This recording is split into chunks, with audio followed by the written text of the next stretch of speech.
Yep. Still don't have a Space Jam jersey. Just another Orlando Magic jersey that I have laying around. But, you know, it's fine. You gotta roll with the punches. You gotta work with stuff, that you have. You gotta keep with the basketball thing. That's all that matters, right?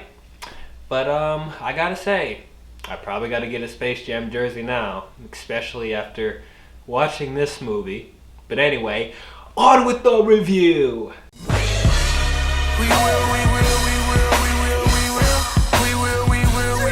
What's up, Docs, Looney Tunes fans, basketball fans, movie fans alike? Welcome back to the channel. I am D-WIZZLE, and today we are talking about Space Jam: A New Legacy. It came out this past weekend.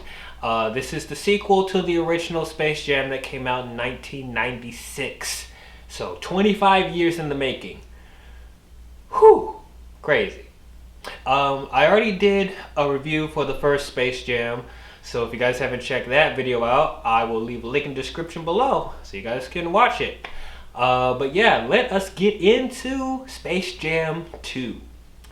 So if you guys have watched my review for the first Space Jam, you guys will know I didn't really care for the original Space Jam that much.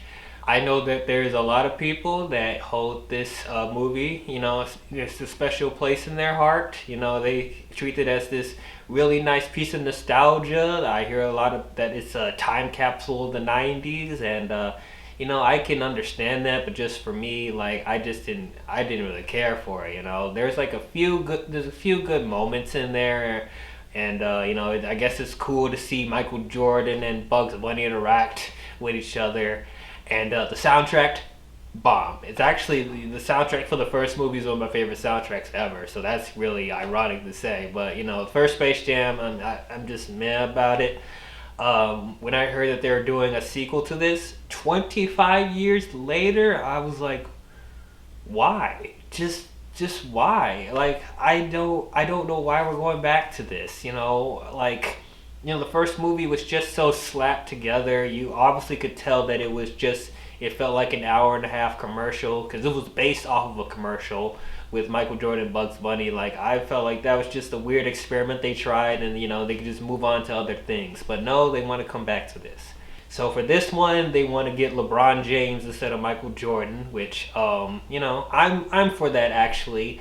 Not because I follow basketball like that. I mean, I know LeBron is one of the greats today, and there's those debates going on, like, who's the greatest basketball player of all time? Is it Michael Jordan? Is it LeBron James? Is it Kobe Bryant or whoever? Like, I don't follow sports like that. I don't follow basketball, so like, I know there'll be people that have debates about that. You could keep me out of that because I don't have anything to really back up claims about anything, so that's fine. But I was up for LeBron being in this sequel because I did kind of see his acting chops in Trainwreck. Trainwreck, that's what it's called. He had a small role in that, but he showed he had a little bit of pretty good comedic timing, and he doing good with dialogue and stuff like that. So I thought, okay, maybe he'll do all right in the Space Jam movie. I definitely think he'll show more emotion and charisma than what Michael Jordan was doing in the first film, because Mike was phoning it in the first film. Like, it felt like he didn't even want to be there. But LeBron, he's actually producing this film as well, so it feels like he actually want to put in his all. And speaking of that, the director for this movie is Malcolm D. Lee, who I think is a competent director. He did Roll Bounce, Barbershop 3, the Best Man films, Girls Trip, and Night School, whatever. But I think for the most part he's a competent director. I think him coming into this, I don't hate it. And it's also being produced by Ryan Coogler, who directed Black Panther and Creed. So hopefully his influence would help with the quality of the film as well. When it came to the trailers, I wasn't really that impressed. It looked like a Ready Player One knockoff. Like, it pretty much looked like a huge commercial for HBO Max because of all the Warner Brothers properties they're using, whatever. And I wasn't fully digging that. It didn't really feel like a Space Jam movie, but I guess you got to do what you can with this IP because like there's not much within the realm of story or world building, I guess. So you got to do what you can. So seeing early reviews for this film, it's getting panned, like it's not getting good reviews. A lot of people saying that this is worse than the first film, and I have a hard time believing that because like even though I wasn't blown away by the trailers, it looked like they were trying a little harder because like the effects look pretty cool, and looks like LeBron's trying harder, and they're actually trying to put a little bit more into the story. So it's like, while I'm not expecting that stuff to be good, like there's no way it could be worse than the first film. The first film they were just doing the bare minimum, so you have to try really hard to be worse than the first film. So I watched this on HBO Max. I saw this twice. I think something's wrong with me, man. I really do. Cause did I like this? Yeah, I think I did. I enjoyed this film. Wow. I did not expect to say that. For Space Jam 2, like the first one you didn't even care for that much, and then the marketing for this movie didn't look that good, and people were saying that it's horrible, and it's like my expectations were so low. Is it because my expectations were so low? Or did it, I actually had a good time watching this? I think it's the second option. I really liked this. Okay, really liked it. Okay, I don't know about really liked it, but like I had fun with it. I liked Space Jam: A New Legacy. Go figure. So the one thing I'll say about this movie, as far as the story, they actually did try harder with the story as far as the whole family dynamic that LeBron has with his son. Like the story with that is LeBron growing up. He had a lot of pressure on him to become one of the greatest basketball players, and he can't have any distractions in life or whatever. And so his son, doesn't want to be a basketball player. He wants to become a game developer. But like LeBron is trying to push, his son Dom to become a basketball player like him, but he doesn't want that. So I thought that whole storyline was interesting. It was actually kind of compelling. I didn't expect that in a Space Jam movie. Like, I can't even tell you what family dynamic in the first film that I liked. There wasn't really much of one. As far as the effects and the 3D and 2D animation in this film, that was really, really nice. I really liked the effects in this movie. One of the things I actually really appreciated, because one of the things I was worried about, because in the marketing they were pushing the Looney Tunes being 3D, and I was worried that that's going to be most of the movie is them in 3D, and it's like we're going to have little time with them in being 2D. But actually, there's a good amount of the movie with the Looney Tunes being 2D. So yeah, I was really happy about that, because we're pushing the 3D stuff, and 2D animation is starting to become a dying art. And speaking of Looney Tunes, I actually really liked them in this movie too. They actually let the Looney Tunes be the Looney Tunes, because in the first movie I felt like they weren't as funny as they were in the shows and stuff like that. I felt like their humor was very average. There wasn't a lot of laugh out loud parts in the movie, but in this one I found myself laughing quite a bit with the Looney Tunes. Like, they actually were funny. They actually had really good slapstick. They actually had some funny things to say. And on top of that, they actually give the Looney Tunes a bit of dimension, especially Bugs Bunny. They actually give him an arc in this film, like a really emotional arc as well. And it's like, that's something I didn't expect from this movie. And it's like he actually has really good chemistry with LeBron. Like those two carry the film. along with Don Cheadle. We'll get to Don Cheadle in a minute, but yeah, I was just really surprised that they gave more attention to, you know, the Looney Tunes, and it felt like all the Looney Tunes got their time in the spotlight. Porky, Daffy, Wile E. Coyote, Roadrunner, Granny, Speedy Gonzales, like all of them got their time in the spotlight. And then even Lola Bunny. Lola Bunny. Okay, so as I said in the review for the first movie, Lola wasn't even a character. She was literally just eye candy for furries and Bugs Bunny. Like, there was no dimension to her other than she knows how to play basketball. And it's like, it was just really weird that they were trying to push how hot she is, but she's a rabbit. And then with this film, like, they were gonna have Zendaya voice act her, and I was like, why? I mean, I love Zendaya. I'm a big fan of hers, but like, I didn't feel it was necessary for her to voice act Lola.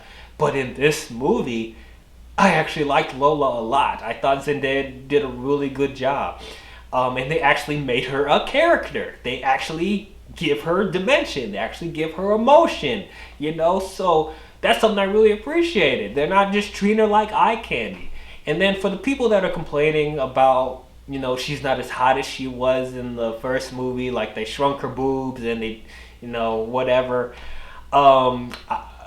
You guys need help if you guys are actually complaining about that. Why is that even an argument? Why is that even a debate? It's a cartoon rabbit. I don't know why that's a fight on the internet, but like, people are weird. I'm done with that. But yeah, Lola I actually really liked in this movie as well. And then speaking of the villain, Don Cheadle, playing Algae Rhythm. I see what they did there. I didn't really know how to feel about Don Cheadle being cast as the villain in this movie. I felt that was really odd, but man, Don Cheadle, I had a blast with Don Cheadle in this movie. He was hamming it up. And I was enjoying every second of it. I understand that there's some people that look at Don Cheadle's performance in this movie and say that it's over the top and it's too wacky and silly.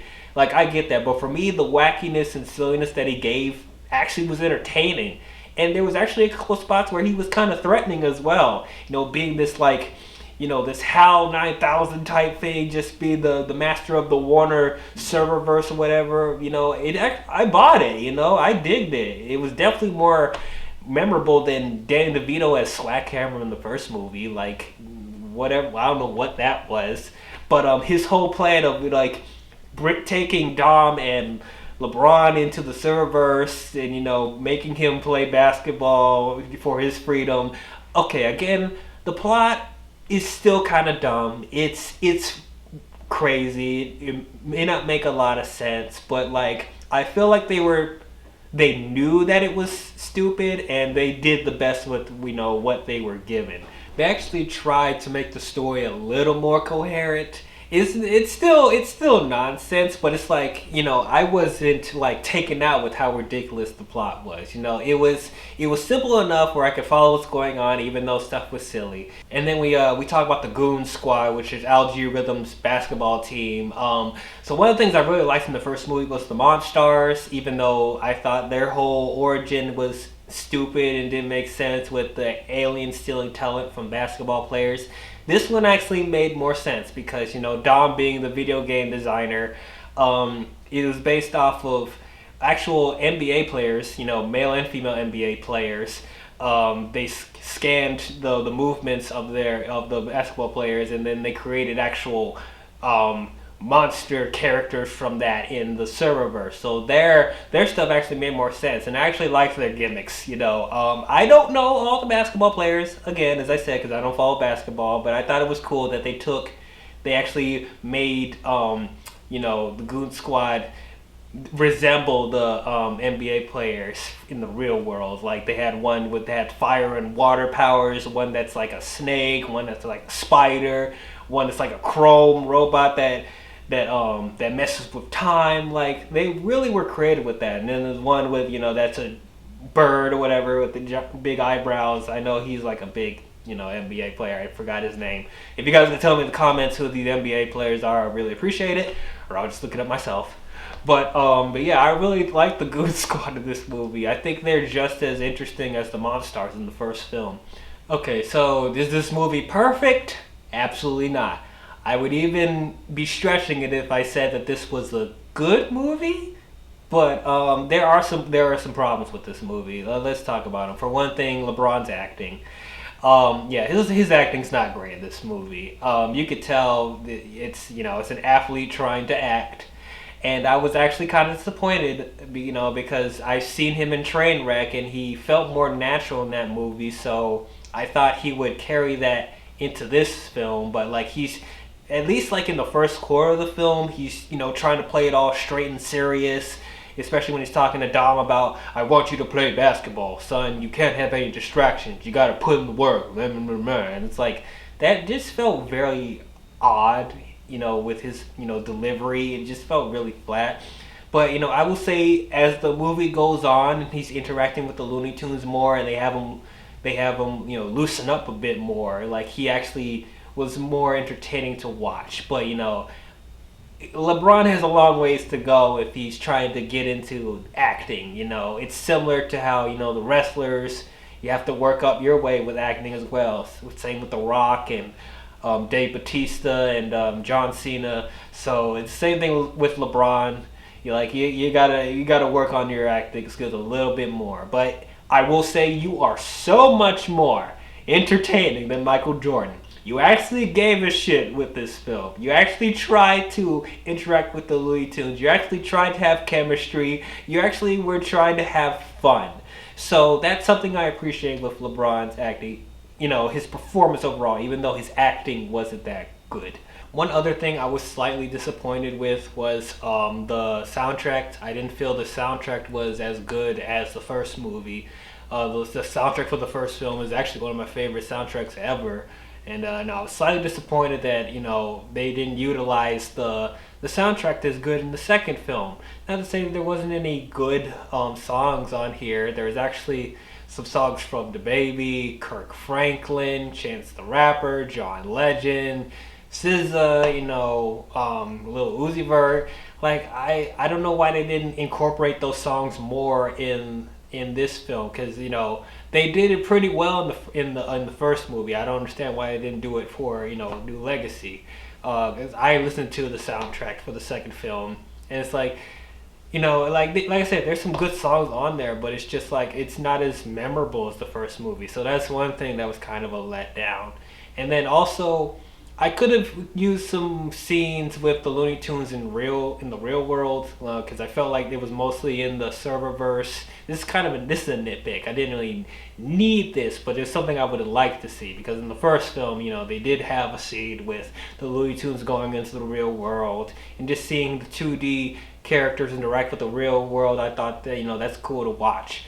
As I said, the story it's dumb. It's really dumb. Like, I'm not going to sit here and say that this is complex writing. It's a Space Jam movie. But it's like, I didn't even expect for them to put in this much effort with the family dynamic, because they could have just half-assed that. But, like, they actually tried to get you emotionally invested with LeBron and his family and stuff with his wife and whatever. So it's like, I expected the bare minimum with that, but they actually tried hard with that. And even with the Looney Tunes, with their whole dynamic, with Bugs, missing all the Looney Tunes because they were going off messing with other properties, like Wile E. Coyote, Roadrunner, and Mad Max, or Lola in the Wonder Woman stuff, and Daffy and Porky in the DC world, and Granny and Speedy in the Matrix, and Bugs Bunny is left by himself in the Looney Tunes world. Like, that whole aspect I thought was really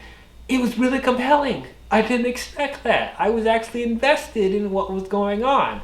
So yeah, while the story is dumb, like the whole thing with Algae Rhythm being this artificial intelligence, and no one's questioning how powerful the artificial intelligence is, and being able to zap real people into a server verse, that's kind of dumb. And the fate of everyone's lives is once again on a basketball game, which again is kind of dumb. But it's like, this is what you expect with Space Jam. But like, I was able to suspend my disbelief a little bit more with this movie. And then yeah, let's talk about the whole Warner Brothers pushing their properties, shoving them in your faces, and it's like this just feels like a commercial for HBO Max. Yes, it does. It feels like a commercial. But so does the first movie. So it's like, what did you expect? They're gonna keep treating this like a commercial. But at least in this movie, they're embracing it and they're having fun with it. And they're doing stuff that's kind of clever. I personally like that the Looney Tunes were interacting with other movie properties. Like, why not, Go all out with it, especially with this Warner Brothers serververse or whatever. And you know how much the Looney Tunes want to push that they're Warner Brothers properties. Go all out. Go have fun with it, And it's like, I know a lot of people saying, oh, it's copying Ready Player One, blah, blah, blah. It kind of is, but what I will say, what this movie does that Ready Player One doesn't, even though I really like Ready Player One, I wish they could have embrace the properties more, especially because it's a video game verse and there's so many properties that they could use, but like they were being really subtle about them. It's like, for me personally, I just wish that they used the Warner Brothers properties more and they had more fun with it. They went to more worlds. Like Space Jam actually did that. And I didn't feel like it was cheap. I wasn't rolling my eyes. I actually enjoyed that stuff. That's just me. I get people saying that, oh, this feels so corporate. This feels so shoved in your face. Like, oh, it's a Warner Brothers property, so we're gonna shove all these Warner Brothers properties in here, and it won't make a lot of sense. I mean, I would like to say it doesn't make the most sense. No, but I was able to have fun with it. That's just me. And then when it came to the overall basketball game, I had a good time with it. I really liked the basketball game at the end, especially when they're utilizing Dom's video game design or whatever. Like, they pushed it more like it's not like a regular basketball game. Like, it actually was doing like a video game rules, street rules, So I actually appreciate that because like in the first movie, you couldn't really understand what the rules were. Like they were haphazard with the rules, even though it was fun in the first film that they were able to bend the rules so much, but like there was no rhyme or reason to it. At least in this movie, they're establishing that Algae Rhythm is cheating, and he's bending the rules, and they're going by video game logic, and it like that helps with the arc of LeBron, loosening up and actually letting the Looney Tunes be themselves, and that helps them win the game, So I like that they were bending the rules and it was all over the place. At least they had a purpose with that, unlike the first film. And yeah, there's some cringy moments like Porky Pig rapping and Granny sipping martinis and all this other stuff. But like, in the context of the movie, I was able to roll with it more because I was just having so much fun at that point. Like, the cringy stuff wasn't as bad as when I first saw it in the marketing. In the context of the movie, I was able to be like, all right, I'll go along with it. And like I said, I'm glad that they embraced how loony the Looney Tunes are, and it played a factor in the film. So. And it helped with the fact with the father-son dynamic with LeBron and Dom, letting him be himself, letting him follow his dreams, be themselves. Like, it had a nice message. And of course the visuals are great. And the 3D effects on the Looney Tunes, they look really good. It doesn't need to exist. This movie doesn't need to exist. Like, you could tell, they were just, pulling straws with what properties they want to bring back. And yeah, the acting is not great. The story is still kind of messy, and it does feel like a commercial for Warner Brothers properties, HBO Max, whatever. It feels derivative of other stuff like Ready Player One, but with what they were given, they made the most of it, in my opinion. And I'm surprised at anyone that I actually enjoyed this as much as I did. So overall, yeah, I will say that Space Jam: A New Legacy is pretty good.